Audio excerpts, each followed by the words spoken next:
Now, being a nurse and having this come to your attention, what went through your mind? Was there ever a moment where you were like, I don't know if I can be a part of this change, or were you like, no, this is something I have to go in full force with?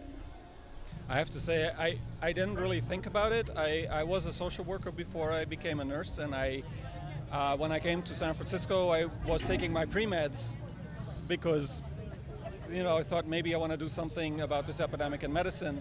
Then I met nurses, and I thought, that's what I want to do. That is the most effective way to take care of people. And you know that 80% of all HIV prevention and care services in the world are delivered by nurses. Most people get their HIV care and prevention from a nurse. So we need more of you, yes. And it's a great profession. Now, we're going to also get it from the patient point of view. Now, that's got to be gut-wrenching and hard. I know there's going to be some tears. Can you just take us back to the moment that you got what is now people can live with? Like, everyone can have everyday lives, but back then was considered a death sentence. Well, for me, I was diagnosed with HIV in 1999, and ARVs were already out, but they had no idea what they were doing to your body. So when I took them, I originally was doing fine, and then all of a sudden but it looked like I was getting sicker because of my immune reaction. So then I went into a coma for 3 months, and it was hard to come back from that, but I didn't realize how low I was until after I got better. So it was kind of good in a way. Such a positive smile on your face. Like, as you're counting to me, I'm holding my heart. I'm like, but you are smiling through it all. Well, I'm here. I'm here. I'm here. Javier, like you're lending your name to this wonderful cause in this film, and you actually have Javier Munoz Day coming up on the 21st. Now, can you tell us a little bit about that? I know you're keeping it under wraps, but a lot of people want to know. Give us some.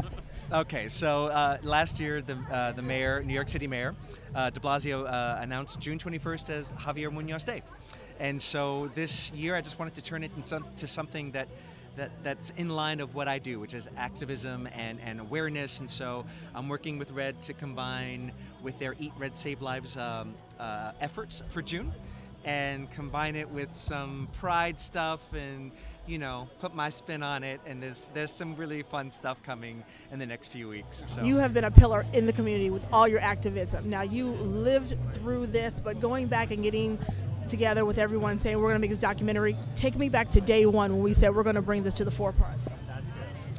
Well, bringing it to the forefront, being invited to participate in the documentary, it was just kind of like an ongoing part, a next step, or something that I was doing in my life.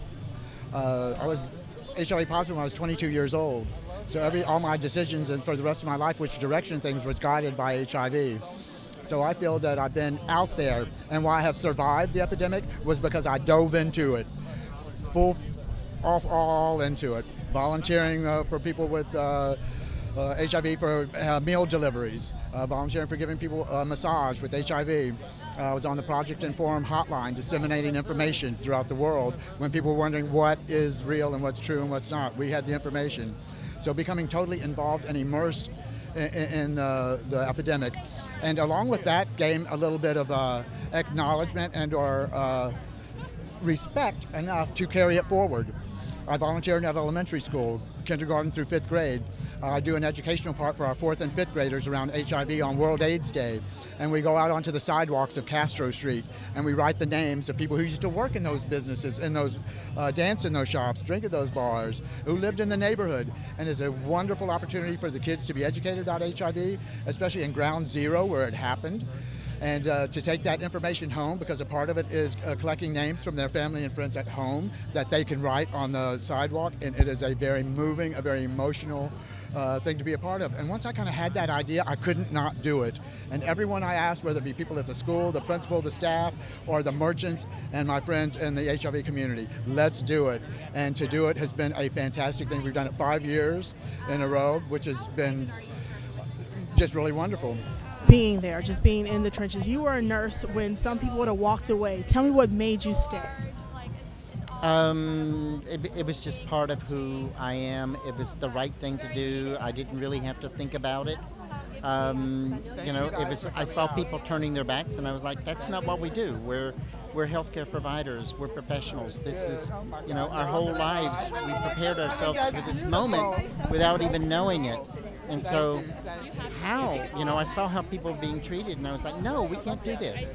It's being escorted with this wonderful man. Now, what made you give your heart and your soul and say, you know what, I'm going to use my platform? Because you do so much. I mean, you have your podcast, which is nationally syndicated. You work with so many healthcare issues. I mean, you're like, I look up Goop and I see you. Goop is a good thing. So tell me what it means for you to be here tonight. Honestly, just the work that's being done. I look at where we were in 1980, which is years before I was born, and where we are in 2019, and honestly we haven't made enough progress. And I love Johnson & Johnson's history with AIDS and HIV. I love what they've done to bring awareness, to eradicate it.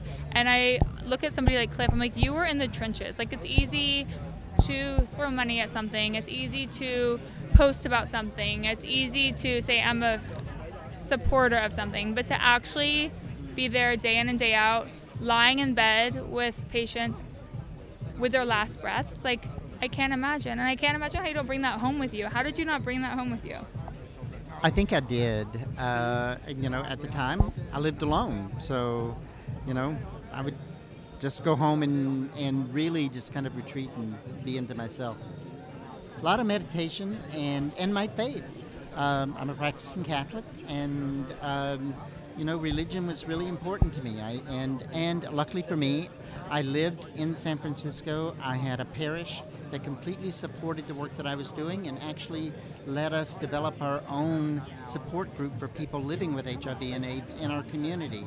So yes, faith and, you know, faith and support from a lot of people just really got me through anyway.